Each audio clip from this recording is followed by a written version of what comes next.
Om Swastiastu. Pada kesempatan kali ini, kami dari kelompok 2 akan memaparkan UMKM atau ide usaha yang kami wawancara saat kami melakukan wawancara kewirausahaan. Nama UMKM ini adalah UD Ratna Siwi, di mana UD Ratna Siwi ini adalah sebuah UMKM yang mengembangkan kreativitas dari warga lokal. Jadi UMKM ini membuat sebuah pengharum ruangan yang memanfaatkan bahan-bahan alam, kemudian dijadikan sebuah usaha pengharum ruangan. Kemudian UD Ratna Siwi ini sudah berkembang, sebelumnya sudah hampir 20 tahun sekian, sampai saat ini sudah berkembang. Kemudian outlet yang menjadi tujuan pemasaran dari UD Ratna Siwi ini adalah hanya satu, yaitu oleh-oleh Krishna. Jadi sudah bekerja sama dengan ownernya yaitu Aji Krishna. Semua hasil produk dari UMKM ini tersebar di seluruh outlet yang ada di Bali oleh-oleh Krishna. Kemudian ada beberapa hal yang akan disampaikan oleh rekan-rekan saya tentang bagaimana UMKM dari UD Ratna Siwi. Sekian dari saya, terima kasih. Baik, mengenai hambatan dan kerugian akan dijelaskan oleh saya sendiri. Pemilik UMKM ini adalah Ibu Agung, di mana hambatan yang dialami oleh Ibu Agung yaitu usia Ibu Agung yang tak lagi muda, di mana Ibu Agung beserta suaminya juga sudah memasuki usia lansia, sehingga yang dulunya UMKM ini bergerak di bidang kerajinan tangan yang membuat dompet, tas, dan lain sebagainya itu dipindahkan menjadi fokus dalam memproduksi aromaterapi saja. Saat itu juga kerugiannya itu pada saat pandemi, di mana Ibu Agung mengalami penjualan yang sedikit pada saat pandemi. Nah, dari kerugian dan hambatan yang dialami oleh Ibu Agung sebagai pemilik UMKM ini ada cara alternatifnya, di mana seperti sebelumnya sudah disebutkan oleh rekan saya bahwa Ibu Agung ini sebelumnya mengirim produknya itu di berbagai outlet seperti di Jimbaran, di Badung, di Pasar Badung, dan lain sebagainya. Namun karena usianya yang tak lagi muda dan pengiriman dilakukan oleh beliau dan juga suaminya, sehingga pada tahun 2010 beliau memutuskan hanya mengirim produknya ke satu perusahaan saja, yaitu pada Krishna Oleh-oleh. Lalu pada saat pandemi beliau mengalami penjualan sedikit. Alternatifnya beliau hanya menerima pembelian atau menerima sesuai dengan kebutuhan dari konsumen, dan juga beliau mengurangi tenaga ataupun karyawannya dalam pembuatan aromaterapi ini. Seperti itu. Sekian dan terima kasih. Baik, sebelumnya izinkan saya dan rekan saya memperkenalkan nama-nama dari kelompok saya.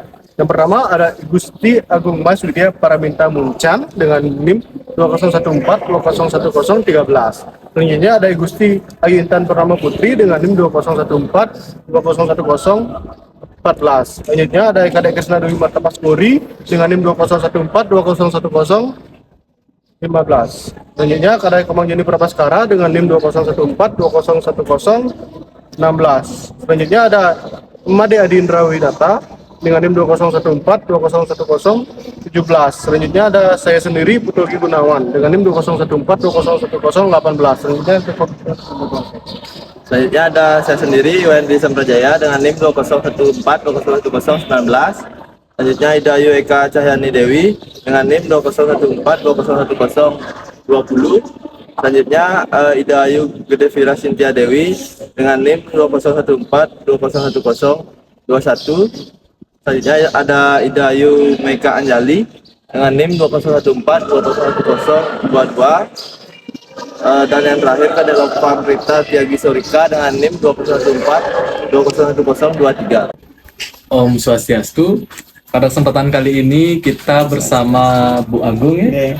Di sini akan bertanya-tanya tentang UMKM yang telah dijalani oleh Bu Agung, dan nantinya kita akan bertanya-tanya bagaimana proses berdirinya UMKM dari Bu Agung. Selanjutnya mari kita bersama-sama bersama Bu Agung. Bu Agung, nah ini saya dari mahasiswa ITKes Bali, tentunya dari kelas A, kita tingkat 4 ada project entrepreneur atau kewirausahaan, di mana kita diminta untuk bertemu dengan salah satu UMKM yang ada di daerah di Provinsi Bali, tapi bisa khususnya di Kota Denpasar atau di kabupaten yang lainnya. Nah, ini yang ada beberapa hal yang ingin saya tanyakan terkait dengan bagaimana UMKM ini bisa berdiri, kemudian apa saja kendala dari UMKM ini, bagaimana proses UMKM dan lain sebagainya nanti yang akan saya tanyakan. Nah, Saya izin bertanya, Bu Agung, kapan berdirinya UMKM Bu Agung ini? Tahun 1996. 96. Berarti sudah berjalan kurang lebih 28 tahun. Ya. Nama usaha dari Bu Agung ini Ude Ratna Siwi. Ude Ratna Siwi. Nah, Ya.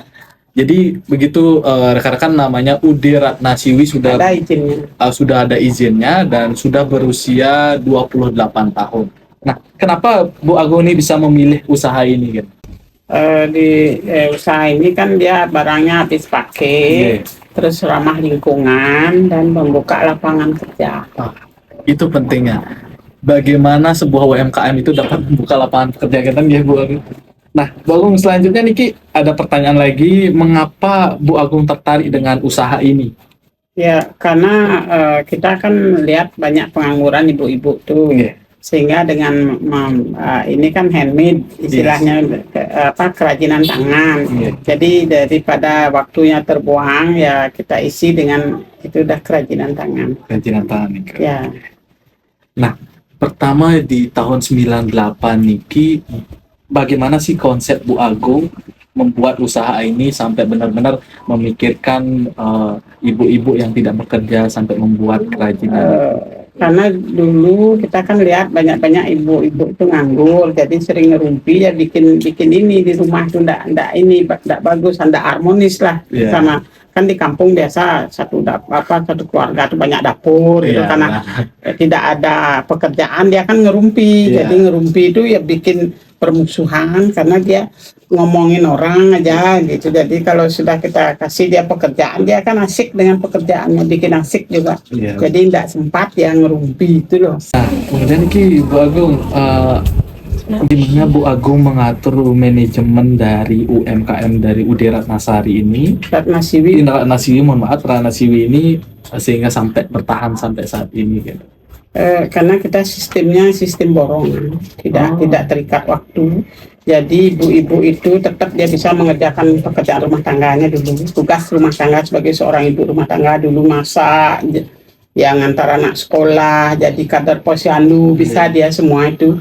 Nah setelah waktunya tersisa itu, baru dia ngerjakan dengan sistem borongan per tesis. Sudah 28 tahun, tentunya kalau udah sampai di 28 tahun permodalannya pasti gede. Nah, kalau modal awal dari Bu Agung ini berapa sebenarnya? Oh, modal awal tuh tidak ada kita dulu waktu pertama tuh bukan gini saja, saya bikin dompet dulu, bikin tas-tas banyak dulu, karena sekarang sudah tua jadi kita kurangi kegiatan itu karena udah ndak energik lagi kayak masih muda dulu tuh. Nyari bahannya kan macam-macam. Ada yang pakai spon topi, resleting itu macam-macam. Sekarang saya kuranginya yang ini yang lebih gampang nyari bahannya gitu. Karena bahan bakunya itu kan macam-macam, jadi lebih tidak pakai pegawai lah, saya sendiri biar ada kegiatan setelah pensiun itu sama bapaknya, biar enggak diam gitu kan sakit juga, harus banyak aktif gitu. Jadi banyak kegiatan sambil jalan-jalan gitu. Jadinya kalau kita sekarang tuh mengurangi tidak sistemnya pasif gitu, tidak ada marketing yang tidak ada. Jadi yang berapa kita santai aja ngisi waktu di hari tua, tapi tetap ada pemasukan gitu. Jadi Nah, bagus. Ini saya tadi lanjut ke bagian bahan-bahan. Berarti nanti bahan-bahan disuplai ke sini atau kita nyari bahan? ada yang bawa memang ke sini. Jadi bahan kita ramah lingkungan kayak perang jaket, bambu, rotan gitu. Jadi yang ramah lingkungan bahannya itu, dan juga ini kan barangnya aromanya itu enggak pakai habis dibakar itu kan uapnya yang dipakai. Jadi tidak mengganggu lingkungan. Jadi ramah lingkungan. Istilahnya juga barang yang sampah gitu jadi barang gitu loh, kayak berarti di reduce jadi diolah kembali gitu. Kemudian pemasaran usaha yang Bu Agung lakuin dari 28 tahun ini gimana? Dulu memang banyak kita punya pelangganan itu sampai ke Jimbaran dulu, Pasar Kumbasari, Unagi, banyak dulu. Masih banyak karyawannya dulu sampai 12 orang dulu. Nah setelah COVID kan turun, jadi alih profesi karyawannya, ada yang dagang banten, ada yang jual kerupuk, ada yang jadi dagang canang gitu, agak turun sekarang. Kita tidak boleh, terus akhirnya kontrak sama Krishna Ya akhirnya kita tidak biar nggak latah barangnya, terus di sini ada di situ ada, akhirnya khusus untuk Krishna aja barangnya sekarang. Jadi orang tuh kalau nggak di Krishna nggak dapat barang saya. Jadi tidak latah. Saya khusus dikontrak hanya untuk Krishna sekarang. Jadi Dari 2010 dikontrak sama dikontrak sama Krishna, khusus untuk konternya Krishna di seluruh Bali. Jadi berapa sekarang konternya itu, ada 12 apa 10 ya? ada 11. 11 ya, itu udah semua saya yang isi. Nah, saat ini dari pertama tahun 98 ini berapa tenaga kerja yang Bu Agung waktu itu Oh dapat? ya, sekitar 15 orang. Belum lagi yang di rumah-rumah bikin kotak itu. Banyak dulu kita yang di rumah-rumah kita bikin kotak, bikin tas, itu yang punya mesin jahit kita kasih jahit itu dulu. Jadi yang punya ini dia kegiatan di rumah tuh yang punya mesin kita kasih yang motongin kainnya. Jadi dia jahit di rumah, dompet-dompet itu dulu sampai ke Semung. Awalnya kan duty free yang di sana tuh, yang di Kuta tuh bikin cincaku, banyak macamnya dulu tuh. Jadi sekarang karena sudah tua, udah sering sakit-sakitan, ya agak menurun lah apa namanya macam barangnya gitu. Jadi yang ini Kalau tenaga kerjanya bertambah hari di tahun ini atau enggak, yang memang sengaja tidak mencari tenaga kerja lagi karena lagi ngelatih gitu, susah lagi yang sudah lama aja. Terus yang berpuluh tahun dah, sampai dari SMA sampai punya anak 2, dia punya anaknya SMA lagi sekarang. kalau keberlanjutan nanti dari Ini siapa yang mau nanti ngelanjutin, nggak tahu, anak-anak yang semua sibuk, nggak ada yang lanjutin. berarti ini poin pentingnya keberlanjutannya Iya. yang dipertahankan Nanti gitu. mungkin anaknya yang nomor 1 atau yang paling kecil nggak tahu, yang nomor 2 sudah jelas kerja, nggak tahu nanti pensiun dia kerja di PDAM bisa nggak melanjutkan, nggak ada yang ini. Ya semua sibuk, jadi makanya tiang jalan berdua biasanya ngirim tuh, ini bapaknya yang nyetir, ambil sekalian rekreasi, mau beli makan di mana gitu, itu kita nikmati hidup. Jadi misalnya ambil ngirim, misalnya mau ke Donganan makan ikan panggang, ya mau babi guling, mau apa, padahal kita sekali kirim langsung jalan-jalan makan pulang terus istirahat gitu. Jadi kita nikmati sekalian ya, enggak apa namanya, kita tuh betul-betul nikmati hidup gitu loh. Ya. Kalau pas lagi ada liburan, melancong ke Solo, ke Jogja gitu. Jadi kita tidak terikat apa namanya bisnis stok gitu, enggak. Jadi enggak ada target karena udah apa namanya, kita udah bebas, dah ada apa namanya, enggak ada ya cicilan bank juga enggak ada. Jadi enggak terlalu apa namanya, enggak stres gitu lah jadinya. Kita punya uang bantu cucu gitu loh, kita cari kerja, kalau dapat uang ya kasih cucu anak gitu. Jadi kita santai-santai aja. Prinsipnya di sini santai, Ya, nikmati hidup tapi tetap ada uang masuk gitu. Jadi anunya itu santai tapi uang masuk tetap ya minimal lah. Kita kalau dapat jualan itu dapat 30 jutaan lah sebulan, 30-40 juta gitu. Jadi dari total kalau penghasilan itu kan 40 juta, kalau ya, pengeluaran itu biasa omsetnya. omset. Jadi ya bersihnya ya dapatlah sekitar 10 juta gitu kan. Karena saya juga punya pensiunan, jadi enggak terlalu ini, pensiun tiap bulan kan lain ada masuk gitu pensiunan.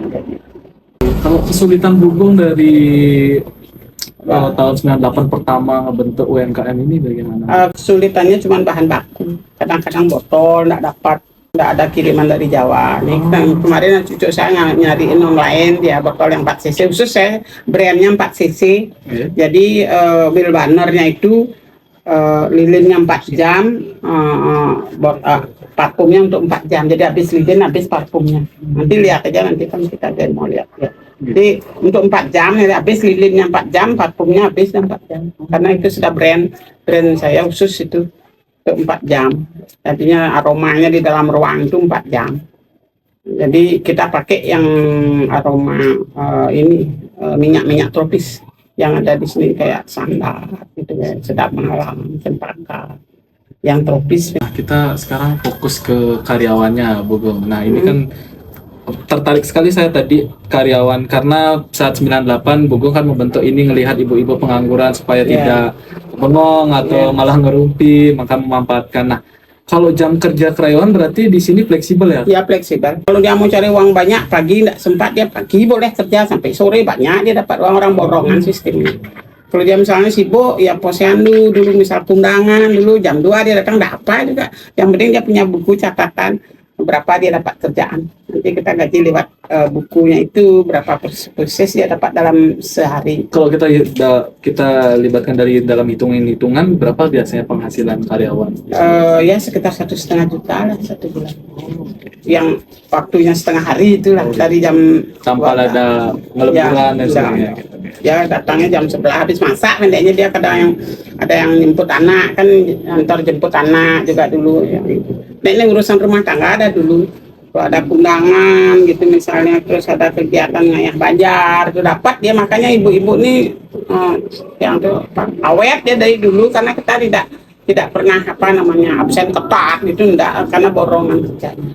Jadi dia sedikit mau cari uang, sore dia datang gitu, jadi tetap aja dia datang, dapat dah uang 50 ribuan, dapat dah dia sehari ya. Kalau untuk di kampung cukup lah beli pindang, beli tempe itu. Jadi untuk membantu suami itu dia bisa dah untuk ngisi dapur ya gitu, minimal gitu, dari aja enggak ngeluyur gitu loh. Karena begini dek, kalau kita cari tenaga kerja yang berisiko istilahnya, memburuh dia ke Denpasar, risiko kecelakaan di jalan. Waktu tak bisa dia pulang ke rumah misalnya hujan, duduk pantingan, duduk gabah kan tak bisa. Itu jadi risiko itu naik sepeda motor lagi ke kota misalnya, jadi tukang labur dulu. Banyak yang dari tukang labur dulu. Itu saya terturut ke sini. Jangan kayak gitu, nanti risiko jauh ke Denpasar, terus bensin lagi, waktunya lagi tidak bisa. Jadi kalau di rumah dia dapat memberi perhatian pada anaknya gitu, pada suaminya. Jadi tetap tugas rumah tangga. Yang penting dia sebagai ibu rumah tangga tetap kewajibannya ini, baru dia nyari uang waktu lebih itu dipakai nyari uang gitu istilahnya, tapi enggak full dia. Niki, terima kasih banyak Bu Agung sebagai perkenalan kita tentang UD Ratna Siwi, rekan-rekan semuanya. Jadi luar biasa kewirausahaan atau UMKM yang kita angkat hari ini sangat implementasi bagi generasi muda, gimana memanfaatkan bahan-bahan yang tidak bisa limbah yang bisa kita urai kembali atau kita sering disebut dengan reduce. Jadi terima kasih Bu Agung, ini sebagai awal perkenalan kita tentang UD Ratna Siwi UMKM ini. Nantinya kita akan bersama rekan-rekan juga akan lebih mengenal lebih dalam bagaimana UMKM dari Bu Agung. Nanti akan kita lihat juga apa aja yang dihasilkan, bagaimana proses pembuatannya. Kita akan sambil jalan tanya-tanya dengan Bu Agung. Terima kasih Bu Agung. Terima kasih pesan-pesannya juga Bu Agung ini. Jadi mohon maaf kami. Adik-adik kan lebih muda, lebih kreatif. Jadi inovasi barang itu kalau sebenarnya mau diinovasi terus pasti laku. Inovasi yang modern, biar enggak itu aja kan diinovasi, tapi tetap bahannya itu. Karena saya ini sudah tua, jadi udah tidak begitu semangat sih, karena sudah umur 75, cuman ngisi waktu aja. Jadi udah kayak habis makan tuh udah mau ngantuk gitu, udah mau tidur gitu istilahnya. Enggak seperti semangat di bawah umur 50, itu kan beda itu. Sekarang ini bapaknya juga kalau udah ini uyang-uyangan gitu lah, nggak bisa seperti dulu lagi, cuma ngisi waktu, tapi kita manfaatkan hidup ini biar berarti gitu. Jadi setiap masih bisa kerja lah, masih kita gini, jangan sampai disia-siakan hidup ini gitu loh. Terima kasih Bu Agung.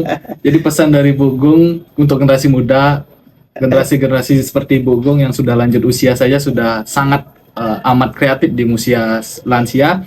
Tentunya kita harus ada quotes untuk wawancara pertama kita, tetap berusaha sebagai generasi muda. Mari kita lanjutkan usaha-usaha dari generasi-generasi sebelumnya, sehingga nantinya ke depan kewirausahaan tentang pengrajinan tangan dapat dilanjutkan. Baik, itu dari kelompok kami, dan saya ucapkan terima kasih kepada pembimbing kami, yaitu Ibu Ida Ayu Darmayanti, SI, SSI, dan MSI. Dan jika kalian ada informasi yang ingin kalian cari, bisa kunjungi di situs kampus kami, yaitu itekes.bali.ac.id, atau kunjungi media sosial kami di Facebook, yaitu Institut Teknologi dan Kesehatan Bali, atau Instagram di Itekes Bali Official. Itu dari kami ucapkan terima kasih. Om Santi.